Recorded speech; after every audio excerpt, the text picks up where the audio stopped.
Hello, my name is Elizabeth Gamarra. An experience that comes to mind immediately was one of my first trips to Cusco, Peru, the floating islands of Puno, which is in the border of Peru and Bolivia. We were going there for the implementation of a language acquisition program because a big need in the community at the moment was the lack of Spanish.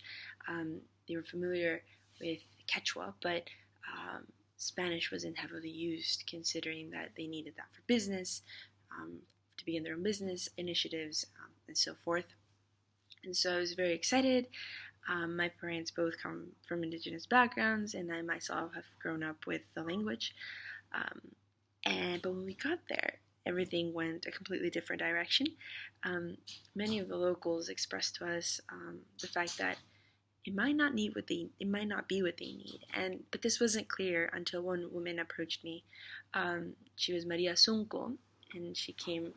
Her last name in Quechua means heart, and she said to me in Spanish a proverb that goes like this: "A camarón dormido se lo lleva la corriente," which means that a shrimp that falls asleep is swept by the current.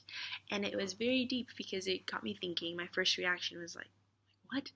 And then when you actually think about it, it is completely applicable because I was blind, maybe not asleep, but blind to the current needs of that particular community, and swept by the excitement and my understanding or my core belief of what was right for them. Soon immediately, I kind of advocated for a greater, like a deeper understanding of what the locals needed, and we ended up creating like three groups under the name of Amasua, Amakeya, Amayuya, which is in Quechua means do not steal, do not lie, and do not be lazy, the three Inca principles of the culture. And they became language hubs, like language exchange hubs, in the context of business for them to utilize and work on their Spanish some more. And you might often think, okay, well, it seems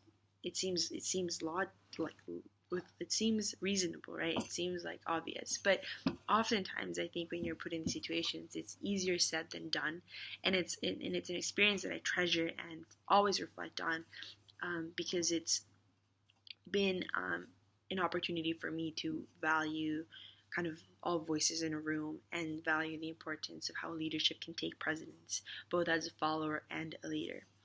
And it's an experience that I wanted to share with all of you today. Thank you.